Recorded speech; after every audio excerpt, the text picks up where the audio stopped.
forward on KBLA Talk 1580.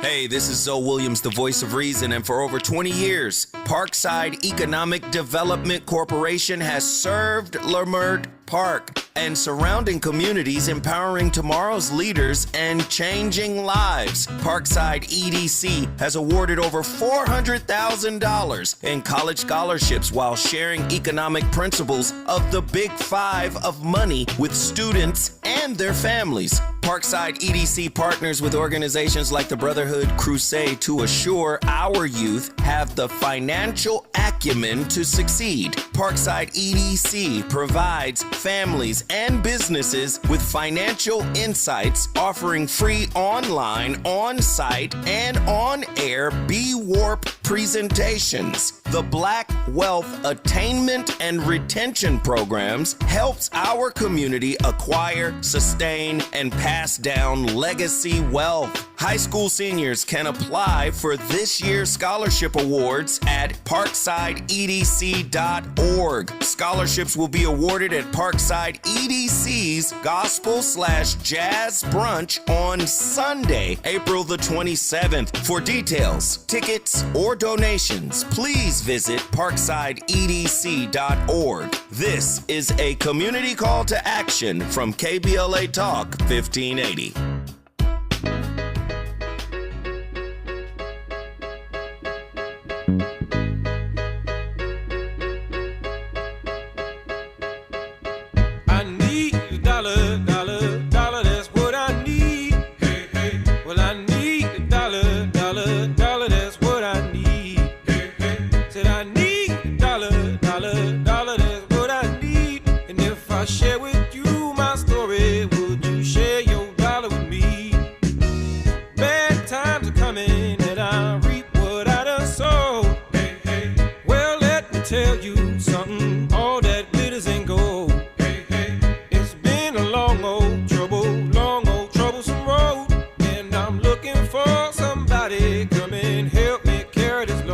KBLA Talk 1580. Ella Black's got a new album, by the way. It's quite good. Anyway, I'm so excited on this Freedmen Friday to welcome in a true pioneer in the field of economics.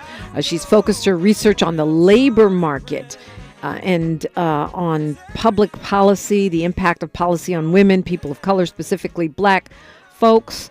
She's from my hometown of San Francisco, went to Boston College, studied economics, and then got a PhD from Massachusetts Institute of Technology.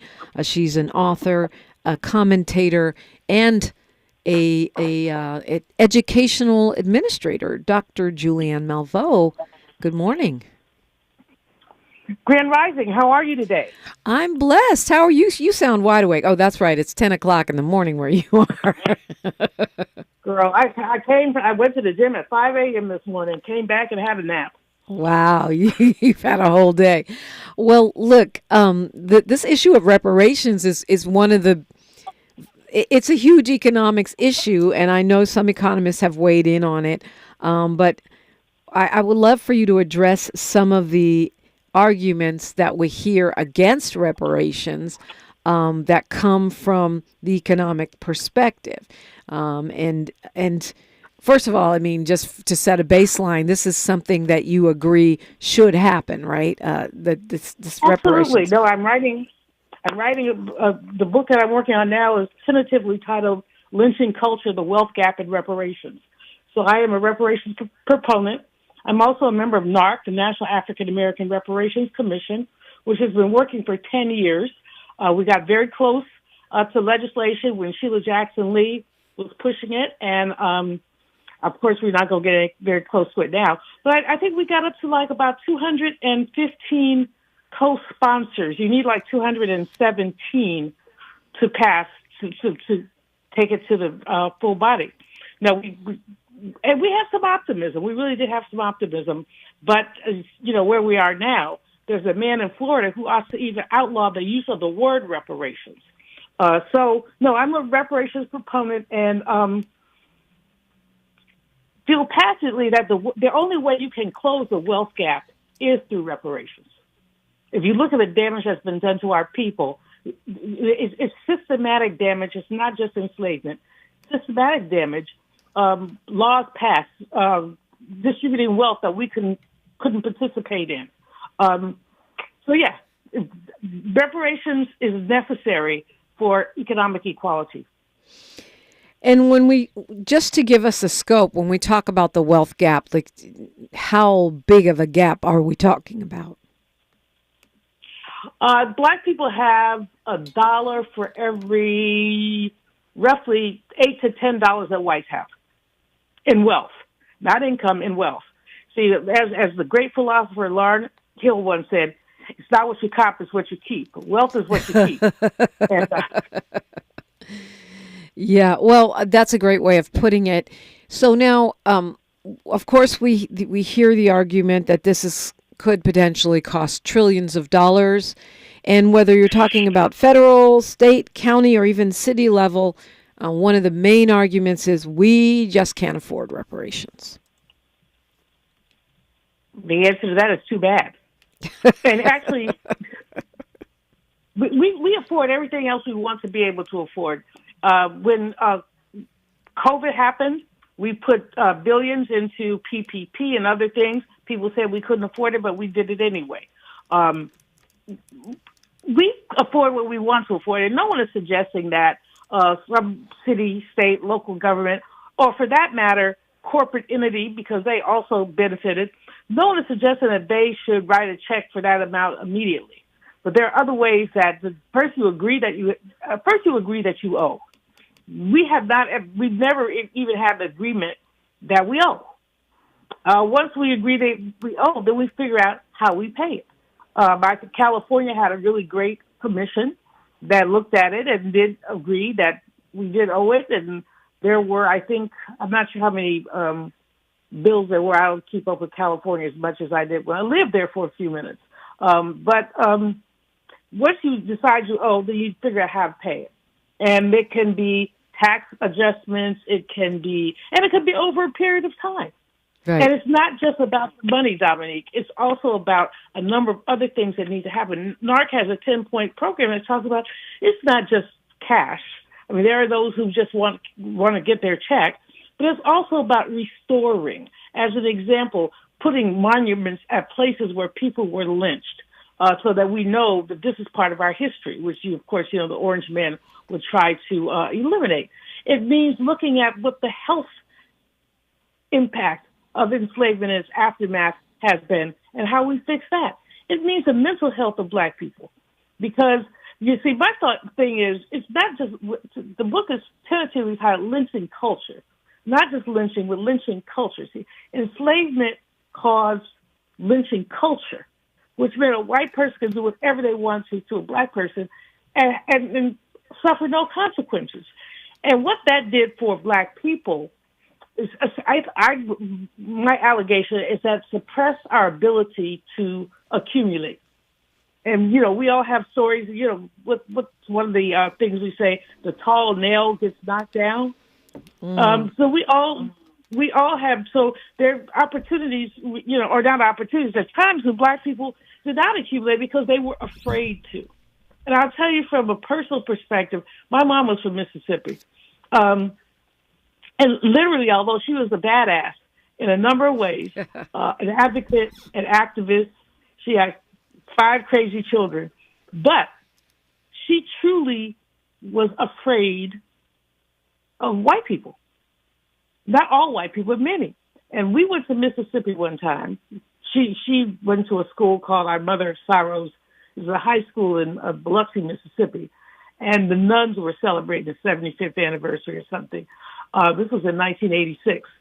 So we went to Biloxi, flew to New Orleans, rented a car. Everybody in my family said, please get cruise control because we drive fast. So I did. Got on the highway going from Biloxi to New Orleans. From New Orleans to Biloxi, and got stopped. Now, I had my cruise control on, so I know I was going 55. But this big old ugly white policeman I gave him my license and the rent-a-car stuff, ordered me out of the car. I said, I'm not getting out of this car. There's no way. My mother starts crying. And she cried she cried so much the man stopped. I mean, of course, there was an exchange that was very salty because it was me. But he was alarmed that my mother was crying. He asked her, "Why are you crying?" She said, "Please don't hurt my child. Please don't hurt my child. She doesn't know any better." I'm like, "Mother, shut up. I haven't done anything." She cried so much she gave me a warning. He didn't give me a ticket, but he couldn't give me a ticket. I was going 56 in a 55-mile zone. But she sobbed, and she was really afraid. And then from wherever we were to Biloxi, she cussed me out. "You don't talk to white people like that in Mississippi. You don't know what can happen to you. Did you forget about Emmett Till?" And she told me about some cousin of ours who had disappeared. And, I mean, that's what lynching culture does. It puts you in a state of fear. And often it's a fear of accumulation, a fear of basically achievement. And therefore, lots of black folks could have had more, and maybe had more, and they took it. That's the other piece, is the amount of our land, everything.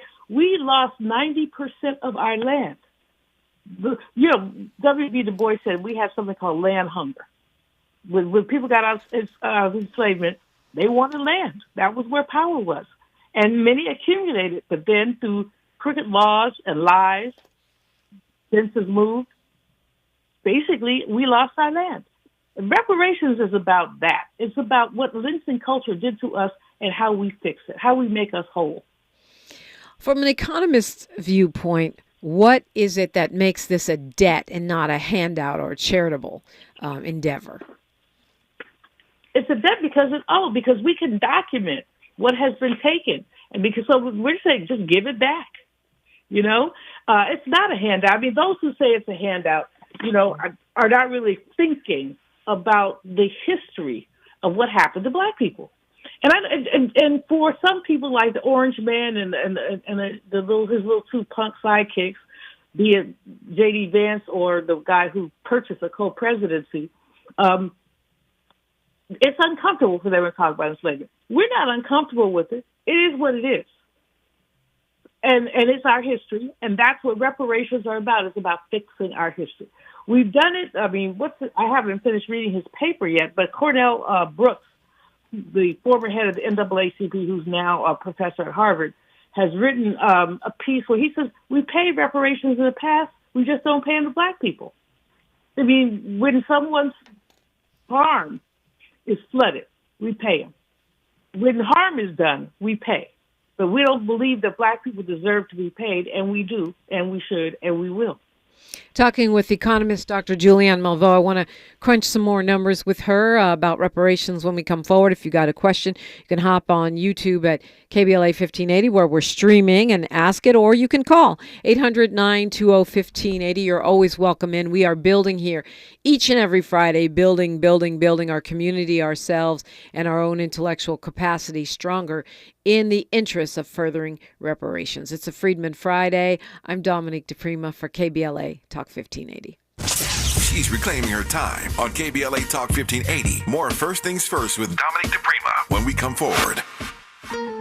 Hi, I'm Dominique DiPrima, and it's almost time to celebrate KBLA's 4th anniversary, coming up Juneteenth 2025. We'll be marking the achievement with 4 key community events, including a special symposium, luncheon, and brain trust hosted by me entitled The State of Black Women in Los Angeles. Keep it locked here for details on how to join us for this groundbreaking symposium examining the unique challenges, triumphs, and contributions of Black women in Los Angeles in the areas of education, healthcare, community leadership, cultural and political contributions. This public convocation will provide a critical forum to address the specific social, economic, and political realities facing Black women in LA today. We'll go live with a radio broadcast and YouTube live stream, a public discussion, and a private dialogue with some of LA's most impactful women. It's an affirmation of Black women standing at the intersection of race and gender in times of adversity while demonstrating remarkable resilience and leadership. We will listen and we will speak out and be heard, all in service of finding opportunities and solutions. Please plan to join us in celebrating our 4th anniversary by amplifying the voices of Black women. For more on our symposium and 4 events celebrating 4 years on the air, simply stay tuned or keep an eye on KBLA1580.com and help make this Juneteenth more jubilant with all of us at KBLA Talk 1580. What's that sound? That's the sound of Downy Unstoppable scent beads going into your washing machine and giving your clothes freshness that lasts all day long. There it is again. It's like music to your ears, or more like music to your nose. That freshness is irresistible. Let's get a Downy Unstoppables bottle shake. And now a sniff solo. Nice. With Downy Unstoppables, you just toss, wash, wow, for all-day freshness. Olay Indulgent Moisture Body Wash. It's me, Olay Indulgent Moisture Body Wash. I see those dry elbows, baby. But don't worry, get moisturized right in the shower. So hydrated you can skip the lotion after. Don't wanna see it dry no more. Skin so moisturized with body wash. Look at you now, no more dry skin. Your skin gets the moisture it craves with Olay Indulgent Moisture Body Wash. The conversation continues right now with Dominique DiPrima on First Things First. Talking with economists, one of our leading economists, Dr. Julianne Malveaux, and we are talking reparations because it is a Freedmen Friday. And we tend to focus on reparations here in the United States on this show, but it is a worldwide issue. Just to be timely, the administration the French administration of Emmanuel Macron has announced a joint commission with Haiti to talk about repaying the reparations that Haiti paid to the French for freeing themselves. Just by way of update. But Dr. Malveaux, I was asking you about the argument that, well, we can't afford it. The other thing I hear a lot of is, I didn't own slaves. I didn't impose this wealth gap. Why should I pay for the sins of the father, the grandfather, or the great-grandfather? Well, the response is because you benefited from the sins of the father, the great-grandfather, and so on. The fact is that there would be no United States of America were it not for enslavement. We built this country. We provided the economic foundation not only for the agricultural richness, but also for the bond market. The bond market was started when people basically used their enslaved property as collateral on their loans. You didn't own slaves? No, but enslaved people built the foundation. You benefited from that foundation, and that's why you too have to pay. I get so tired of that particular argument. But let me just make a side turn, Dominique, because I'm so happy that you mentioned France and Haiti. 10 years ago, CARICOM, which is the Caribbean Economic Commission, and NARC, National African American Reparations Commission, met in New York City. NARC had really just been established, but we had brothers and sisters from the Caribbean who are all dealing on the issue of reparations, differently than we are, of course, because it's their governments that they're dealing with. They're dealing with their governments, but then from their governments, they're dealing with their former colonizers. And so that the Macron Commission is very important. CARICOM is led by a brother, an amazing brother, who is the chancellor, which is the president of the University of the West Indies, Dr. Hilary Beckles. And just an amazing scholar, a brilliant brother. And he joined us. We had a meeting on, I think it was Wednesday night. It was this week. We had a meeting to commemorate our 10 years of working together and to talk about our intersections. And so we do. It is a world issue. At that meeting 10 years ago, I remember a couple of young people. They were young then. Of course, we all old now. But really a young brother who was like, he may have been 20, 21 years old. And he talks about what the UK owes. He lived in England, and he talks about what the UK owes. So it's a world movement because when you look at the gaps, not just the wealth gap in the United States, but the gaps between the Caribbean and Europe, gaps between some of the African countries in Europe. We're really talking about racism, or the creation of racial consciousness, allowed white people, essentially Europeans and Americans, to exploit black people. And of course, initially exploitation is Native people, but exploit black people for the advancement of global capitalism. And that's why. So it's about rebalancing the scales, Dominique. And these people, well, I didn't own any slaves. Apparently you don't know history. And we know that they don't know history. And now they're going after our museum, the Blacksonian, because they're afraid of what history will reveal. It's worth noting that this is not explicitly a reparations commission. He says it's will be tasked with looking at the necessary and indispensable work of examining all aspects of Haiti and France's shared history to propose recommendations to both governments to draw lessons from it and build a more peaceful future. But the cost in today's dollars to Haiti was between $38 billion and $135 billion that they paid to France because France would no longer have slaves. And it seems that $135 billion, even $38 billion, would make a huge impact in the coffers of Haiti today, would it not? Oh, absolutely. I mean, basically, the fact that Haiti had to pay for its freedom has crippled that country moving forward. I mean, literally, a country that your people fought for that freedom, and then they say you have to pay. Now, I don't understand why they paid. I mean, but again, but they did. And now they want the money. The money really needs to come back. It would make a huge difference. Haiti is tottering at the brink of collapse. It's in the hands of gangs, unlawful people. It's the entire economic eco-structure is on the verge, literally is almost non-existent. People are fleeing the country when they can, and now they can't because, we here in the United States, we've made people who are migrating very unwelcome. But we need to be really clear that, yes, Haiti is owed. Black America is owed. Many are owed, and, the oligarchic capitalists of this country shudder at the thought of chickens coming home to roost. But that's what's happening. Yeah, it is. It is a worldwide issue. We do tend to focus on here, but I think it's also important that people understand. And when you say what the UK owes, you're talking about to places like Jamaica, where they, enslave people. You're talking and continue to profit off of that.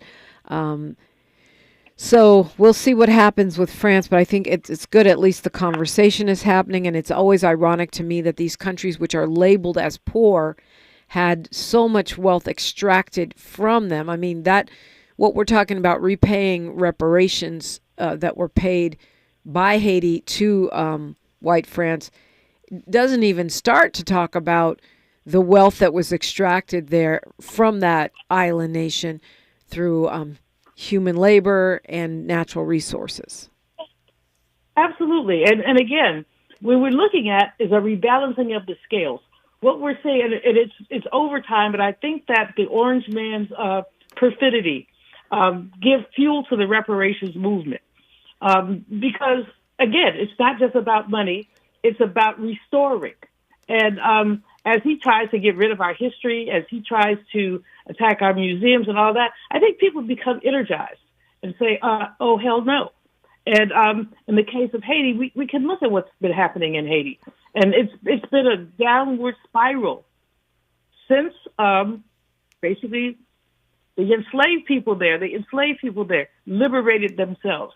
I had the privilege of going up to the Citadel, Dominique, which is you get to a certain point in the interior, and that's where they built a castle to resist the French who were coming back. And you see that castle today, and you think about how, and I didn't see it today, I saw it about 5 years ago, but you think about how much resilience there was to build that citadel. What the hunger that people have for their freedom. And they were willing to build this thing and to fight. And really, so there are those in Haiti who have not given up, but there's also an element, and when you have poverty begets violence. So people often ask about the gangs in Haiti and what's that about. Part of it is about the grinding poverty that so many people live under. Yeah, great point. And while we're international, the UN is their human rights body is looking at reparations right now and urging greater collaboration between governments. I'm looking at their press release, civil society and regional organizations to create a system that would compensate Africa and the African diaspora for the enduring legacies of colonialism, enslavement, apartheid, and genocide. That probably doesn't mean a lot in the United States, especially with our current president, but it is significant, right? It's very significant. The UN Permanent Forum issued a second decade of people of African descent. We have one; it's finished. They have another one, and it's really to try to drill down. If we can't make this right and can't make it right for Africa, you can expect increased world tensions. And at this time, right now, with the Russia becoming or United States becoming a colony of Russia, because that's what I think is happening. I think that the Orange Man, basically is in Putin's pocket for one reason or another, because we have not come down on them. But remember, we can go back to Patrice Lumumba. We can go back to a number of other instances where Russia and the United States were fighting over Africa and what that ended up meaning in terms of the Cold War. Are we going back there, or are we simply going to basically say, here, Russia, take it? And then what does that mean to Africa? Yeah, well, it certainly seems like we're fighting. We're back to that fighting. If you look at what's happening with Russia's presence in the western part of Africa and the way that they're moving in, but of course, it's not over yet. There's, it feels like the Sahel states, so-called Sahel states, are determined to have their independence, not just from France, but from Western powers in general. But when we come forward, I want to talk about, how much we're talking about and look at the various layers. You referenced it to reparations, local, state, and federal as well as corporate. We're talking with economist Dr. Julianne Malveaux. It's a Freedmen Friday on KBLA Talk 1580. Say the quiet part out loud. KBLA Talk 1580. I'm Alexandria Icamoni with 4 things you should know from BIN News. The Florida State University shooting suspect reportedly has white supremacist views. The one-time president of the political club at Tallahassee State College says the suspect was asked to leave the club because of his white supremacist rhetoric. The Midwest is dealing with multiple tornadoes affecting many black people. A large tornado was reported in Omaha, Nebraska Thursday night, and another was reported about 60 miles away in Essex, Iowa. Black people are reacting to the news of Luigi Mangione officially being charged in the killing of United Healthcare CEO Brian Thompson. Mangione has been accused of gunning down Thompson on a New York sidewalk back in December. There are reports the FDA is going to end most of its routine food safety inspections. Get BIN News on demand 24/7 at BINnews.com. Attention parents of high school sophomores, juniors, and seniors. CBU is offering one 8-week online general ed course, free of charge. Courses are online. There's no application fee, and the first class is free. Classes start May 5th. Apply now at calbaptist.edu/PCC. This is the KBLA Sports Minute with Ray Richardson. The final spot in the Western Conference bracket in the NBA playoffs will be determined tonight. Dallas is at Memphis tonight in the play-in round. The winner gets the 8th seed and will play at number 1 seed Oklahoma City in Game 1 of a best-of-7 first-round series. Starting times have been confirmed for the Lakers and Clippers in their first-round series. Both series start on Saturday. It's a 12:30 tip-off for the Clippers at Denver in Game 1 on ESPN. The Lakers ran home against Minnesota Saturday night, 5:30 tip-off on ABC. The UCLA women's gymnastics team advanced to the Final Four in the national championships. Jordan Childs, who won an Olympic gold medal last year, helped UCLA advance when she won the uneven bars title. UCLA joins Oklahoma, Missouri, and Utah in the finals on Saturday. You can catch the national finals live on ABC. No debates, no speculation, just the info you need. That's your KBLA Sports Minute. I'm Ray Richardson. More news, opinions, and conversation when we come forward on KBLA Talk 1580.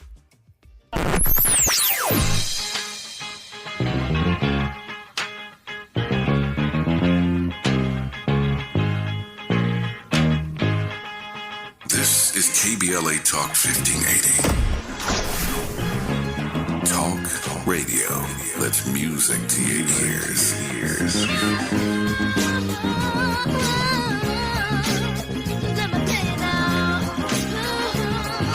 We're unapologetically progressive. KBLA Talk 1580.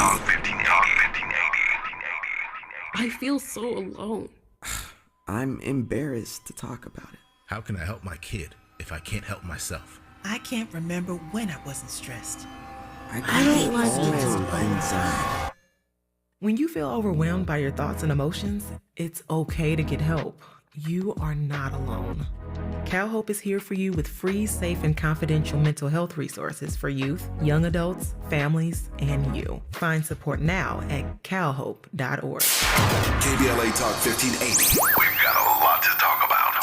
KBLA Talk 1580, connecting you with services and solutions. LA County's new Justice Care and Opportunities Department, or JCOD, is here to support justice-involved individuals and their families. The JCOD Support Center is now taking calls at 1-833-LACJCOD. That's 1-833-522-5263. Available 7 days a week from 6 a.m. to 11 p.m., the Support Center is your one-stop shop for re-entry issues and court support. They offer court reminders, connections to local services, transportation assistance for housing, court appearances, and childcare. The JCOD hotline provides personalized help to connect you with services that you need. And don't forget to check out justiceconnect.org for more information. Remember, it's free and available every day at 1-833-522-5263. This is a community call to action from KBLA Talk 1580. KBLA Talk 1580. We've got a lot to talk about.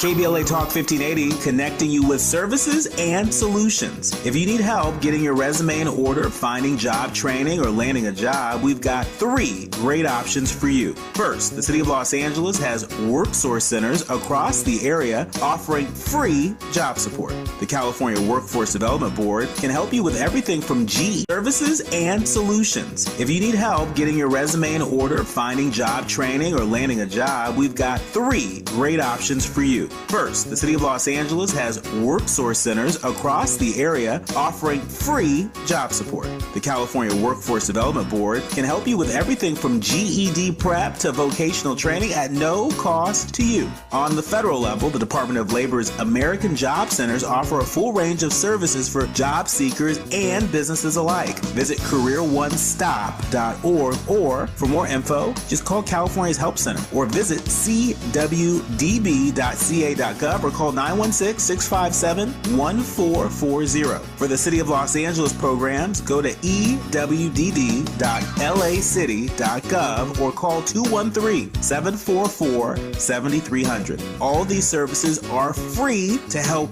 you get your next job. This is a community call to action from KBLA Talk 1580.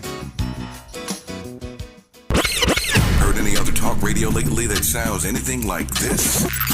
We didn't think so. You're listening to Unapologetically Progressive, KBLA Talk 1580. It's a Freedmen Friday. We're talking reparations. And speaking of money, though, you are welcome to join us tonight at the BLM Los Angeles Center for Black Power, where they will be presenting the People's Budget to the Mayor of Los Angeles, Karen Bass. She'll be there.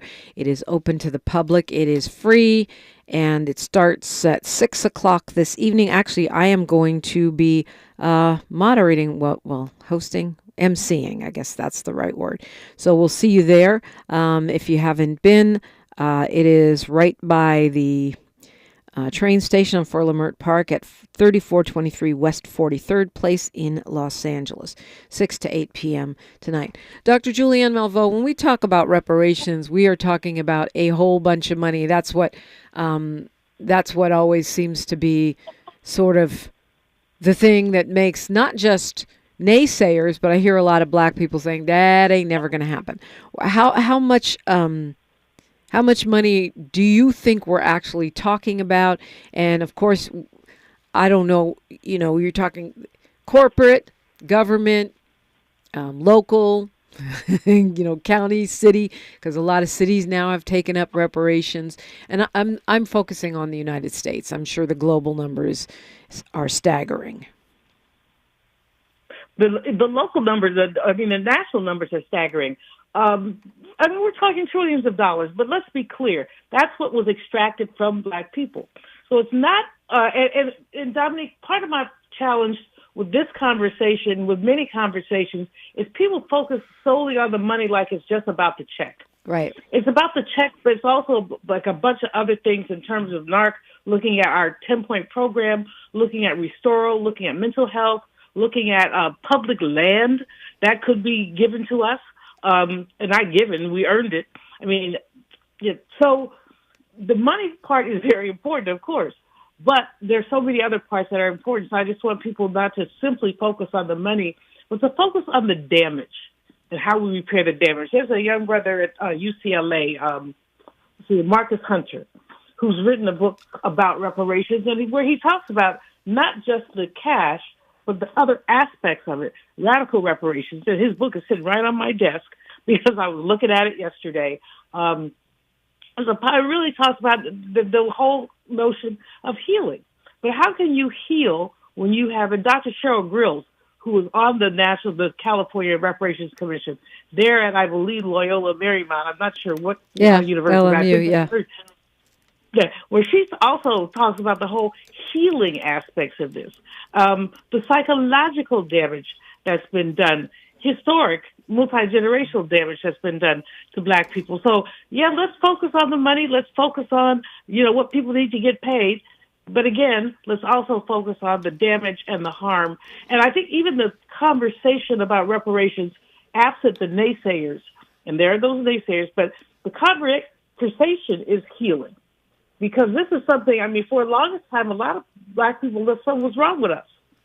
How come we don't have, and now we're saying this is why. It's not because you have any deficiency. What the deficiency is predatory capitalism. Yeah.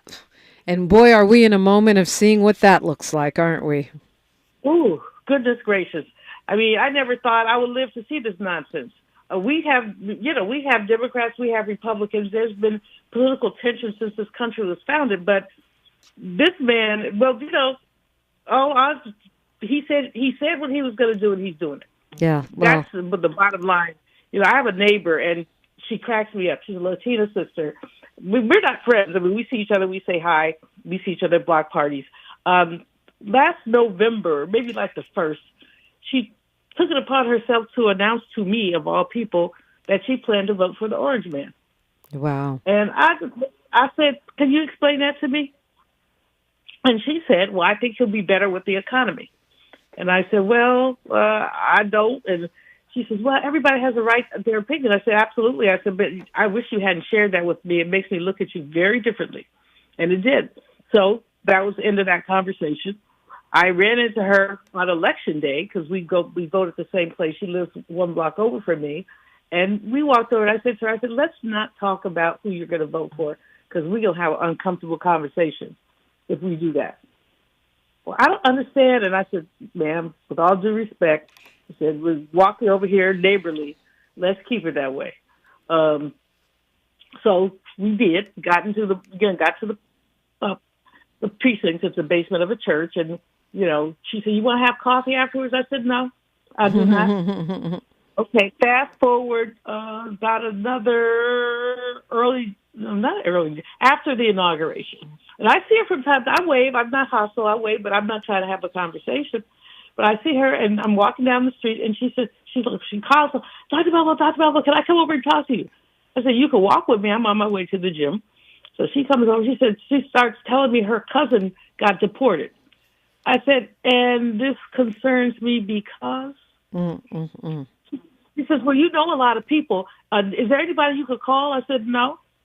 And she said, you know people.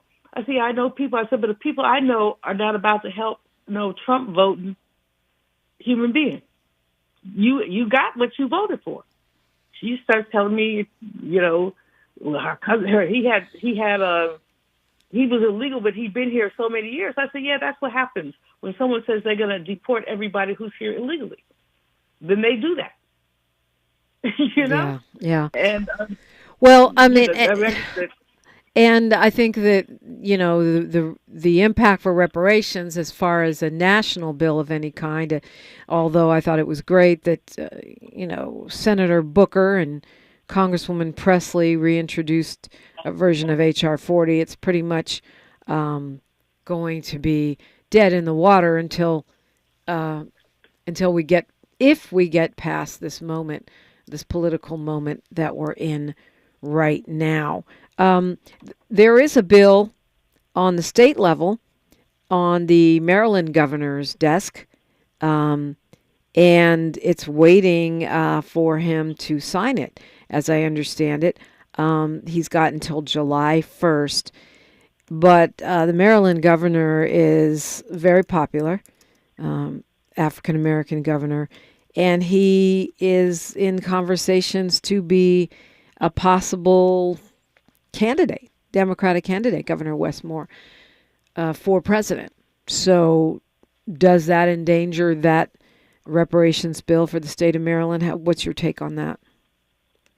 Yeah, Westmore is very popular, and he's very good. I'm not sure that he'll, given the political climate right now, I'm not sure he'll sign it. There are a couple of things going on in Maryland that are very interesting along reparations lines. There's several local lynching commissions. There was the last lynching in Maryland happened in the 1930s, and it seems that the man who they lynched, now it's the university acknowledged, didn't do anything.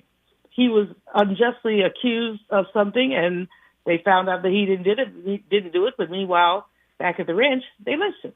So there are, there's a thing I'm going to, I think, next week to basically look at the whole issue of lynching in Maryland. So there is awareness in Maryland, but of course, Maryland is an interesting state. It's mostly a blue state, but there, of course, are pockets of redness. And given that, what you see is he's probably going to have to be careful. If he signs, in other words, if he signs it, he won't be president. If he doesn't sign it, he is going to lose a lot of black voters. Exactly. Although I don't know that he'll lose a lot of black voters, because I think black people are very realistic about who we are and where we are. We're very realistic about that, and from that realism propels us to be very forgiving of our black leaders. I know that's true, but I constantly still hear black folks on this radio show saying, why didn't Obama give us reparations? To me, why didn't Trump give us reparations, or Clinton, or why does it have to be the black president who purportedly should be part of the repair that we expect to deliver that for us? I'm not saying that Westmore shouldn't sign the bill. I think he should, but... Well, I mean, in the case of Obama, I understand why he didn't do anything in the first term. He couldn't. But I think in his second term, he could have gone to the well of the Senate wearing a dashiki. And he was the he was the president. What could they do to him? So I think his second term, I do hold against him, and from the perspective of reparations and a number of other things. It's highly unlikely that a reparations bill will pass, even if we got it to the Congress, which we're so very close to doing when Sheila Jackson Lee became our champion. Even if we got to the how will we get it through the Senate? You know, I think now we have, 2, 3 black people in the Senate? Yeah, 3.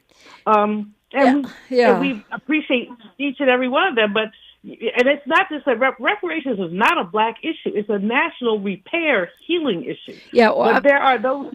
I'm glad you said that, because if black people did get reparations, and there's a lot of it, but let's start with the check. That would have a positive impact on our economy, not just for black people, right? Because we actually spend money, and we don't, unfortunately, just spend with other black businesses. Well, exactly. No, it would be an economic driver. Of course, it would be expensive, as many have noted. And the question is always how those reparations come, what form they come in. But it would be I think it would be a positive thing, and it would be a healing thing. And I think that a lot of, the naysayers want to focus on how difficult it is. Well, change is always difficult. Would it be more expensive than what we spent in Afghanistan? Probably not. Probably not. I'd have to look. It's doable, and there are ways to do it. It's not going to be. No one's going to get a $1 million check. Let's be clear. Right. But there are ways to ameliorate some of this, and we know what some of them are. So let's just get to work and get it done. Talking with Dr. Julianne Malveaux. It's a Freedmen Friday on KBLA Talk 1580. More of First Things First with Dominique DiPrima when we come forward. We asked seniors how to prevent Medicare scams. My best advice, if you get a phone call, do not talk to the person. These people are well trained. Don't talk to them. They don't know me. They're just trying to scam me. Don't be fooled. Hang up. Just hang up. Never give out your Medicare number. They're going to get your number to put in a false claim. If I get a call from someone, I don't pick up the phone. And should I pick up the phone and they ask for information, then I hang up. How do you detect Medicare fraud? Just like I check my credit card statements, I check my Medicare statements monthly. Scammers can get a hold of your number, order medical devices through your account, and you're not even going to know about it if you don't look at your statement. Check your statement every month. If you get your statement and you see something that you know you did not have done, you report it. Call your Senior Medicare Patrol. To report Medicare fraud, call the Senior Medicare Patrol at 855-613-7080. Lena Bloom for the Bail Project. Imagine you're stuck in a jail cell and you can't afford bail, and someone offers you a way out. Just plead guilty and you can go home and kiss your kids goodnight. What do? What thousands have. You plead guilty whether you are or not. Cash bail makes poverty a crime. That's why the Bail Project helps those who can't afford it while fighting to end cash bail. Because freedom should be free. Brought to you by the Ad Council. Time is up. The IRS is in full collection mode for 2024, issuing liens, levies, and garnishments to anyone who has a past tax debt or unfiled tax returns. Don't wait till it's too late. Your paycheck and bank accounts are at risk of being seized. Call now and stop the collection process today. If you're living check to check, no matter how much you're making, you still may qualify for the Fresh Start programs offered by the IRS to reduce or even eliminate your tax debt. It's just a 5-minute call to get your options, and it's free. If you owe back taxes, have years of unfiled tax returns, under audit, have a wage or bank levy, or finally just want to sleep better, business or personal, call the experts at Republic Tax Relief while there's still time. A+ rated by the Better Business Bureau, and tough. This veteran-owned company has the fight you need to take on the IRS. Don't go at it alone. The call is free. Call their hotline number now, 800-246-1923. That's 800-246-1923. Find out if you qualify today. Call 800-246-1923 or go to republictaxrelief.com. This is KBLA Talk 1580, where hate loses and love wins. All right, we're going into a speed round because I want to ask you about what Al Jazeera is calling reverse reparations. But first, we're going to go to Carl calling us from L.A. Hi, Carl. You're on with Dr. Julianne Malveaux. Hey, good morning to both of you. I see the governor said revenues are up $16.5 billion. But, hey, you were talking about the continent of Africa. Hey, every time they try to put a hold on France or Germany, here comes Russia trying to slow down the wealth from being taken over there. And you know what happens at the end? They go into their mood to assassinate somebody. Do you have a question for Dr. Malveaux, Malveaux, Carl? Because I only have her on for a few more minutes. Yeah, sure. Hey, what's the poverty level here in the United States? How do you read it? How do you see it between black men, women, and boys and girls? Can you answer that question if it's, do you understand the poverty level here in the United States? Where are we at as black folks with this poverty level? Thank you, Carl. Thanks, Carl. The overall poverty level is around 12%. The black poverty level is almost double that. That's an old number. I think it may be a little bit lower now. But basically, we're disproportionately the most poverty-stricken segment of the American population. And, of course, back to, reparations, that's what we're talking about, part of it is trying to close that gap, right? Absolutely. Yeah, we want to make sure that we don't have the wealth. We don't have the wealth, and wealth is a great shield. I just listened, you listened to one of the promos you just put out there about bail. Well, the reason that a whole lot of black men and women are in jail is because they can't afford their bail. Why can they not afford their bail? They don't have wealth. They don't have assets. Yeah. Al Jazeera is reporting on the spread of something they're calling reverse reparations. Where, for example, the White House is threatening South Africa, cutting their funds because they claim South Africa is persecuting white farmers, which is, not true, but something Elon Musk told Donald Trump. Zimbabwe has agreed to pay $3.5 billion in compensation to 4,000 white settler landowners because of property that was redistributed during the Mugabe era. And this is crazy because it was a small elite group of white landowners who benefited from literally decades and decades of black people being not allowed to buy land there. And so this appears to be part of this, neo-fascist or sort of fake populist movement is stripping away what small gains some of these folks have made, even though Zimbabwe is currently at starvation level in terms of their economy. What do you make of the reverse reparations trend and what it means for closing that wealth gap or getting real reparations? Well, there's this whole notion of paying these farmers. It's absurd. It's the equivalent of what happened in Haiti with enslaved people having to pay France back. Basically, white farmers in Zimbabwe exploited black people, black farmers, for never ever, but since they got there. This was land that people grazed and used freely. Whites came in and took the land and quasi-enslaved the black people, just as they did in South Africa. Elon Musk is, of course, he's South African, and he feels some kind of way. And so he's using his buddy, who he paid for, to oppress. And it is going to be a challenge because U.S. policy towards South Africa with Musk in there is going to shift as well. Yeah, I think it's wrong. I think it's absolutely wrong. And but I guess people are afraid of our president. So he says something, they go along with it because they're frightened of him. And even Democrats, we know they're frightened. Righteous Republicans are frightened of him. And internationally, people are frightened of him. And so this is what we end up with. But I think it's woefully unfair, and I hope that there's a way that they can go back and grab some of that back. I mean, because the sanctioning of Zimbabwe is real. $100 billion, they say they've lost access to from Western powers. And when I was in Africa year before last, you can't even fly directly into Zimbabwe. You have to go to an African carrier because the West is still punishing them for redistributing land when all of the black people were on the land that was barren and all the white people had the good land, all of it as a result of, like you said, they're seizing that. But it bears the question of where we could be in terms of reverse reparations here with that mindset of the MAGA New Confederates, which is seemingly seizing and outlawing anything that benefits black people. Oh, exactly.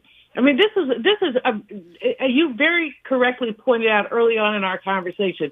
This is not just about the United States. This is about world domination of black people.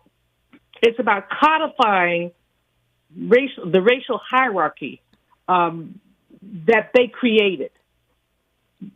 It's about making sure that every bit of surplus value is extracted, not only from black people in the United States, but from black people in the world. And it's complicated by the international climate where China, I mean, I was in Zambia a couple years ago, and the Chinese influence is amazing. Yeah. Most of the new construction that I saw had Chinese lettering on the side of it. Yeah, and what I saw it in Senegal. Dr. Malveaux, we just got a couple minutes here. I mean, you're one of the most courageous people I know. Nothing seems to scare you. A lot of folks are scared right now. How do we stay courageous, and does it even make sense to fight for reparations at this time in history when we seem to have to struggle just even to keep our history from being erased and maintain our basic rights? Well, we can walk and chew gum at the same time. The struggle for reparations has to be continuous. We have to bring it up whenever we can. We have to teach our young people about it. No, we're not likely to get the legislation that we want. Thank you, Cory Booker and Ayanna Pressley, for reintroducing that legislation. But we know what time it is, and we know that Republicans dominate. So every time we talk about it, we are showing some resistance and resilience, and that's what we have to do. And, Dominique, this is going to force us to get back to each other. We are going to have to learn now, again, and we have to keep learning, as we know, how we black people can work together and how we can work with like-minded allies. And so, I'm writing a thing now about reinstituting Saturday schools, and which we used to have back in the day when I was coming up. We'd get together and read Mao and read, whatever. We'd read stuff together, and it would invigorate us. We have to find occasions of invigoration and occasions of joy. Invigoration and joy. Oh, there's some good questions in the chat. I don't have time to get to them. Maybe we'll do a part 2. But what do you want to leave us with just quickly, Dr. Malveaux? I leave you with Frederick Douglass. Power concedes nothing without a demand. It never did and it never will. Those who want freedom without agitation are like those who want the ocean without its mighty roar.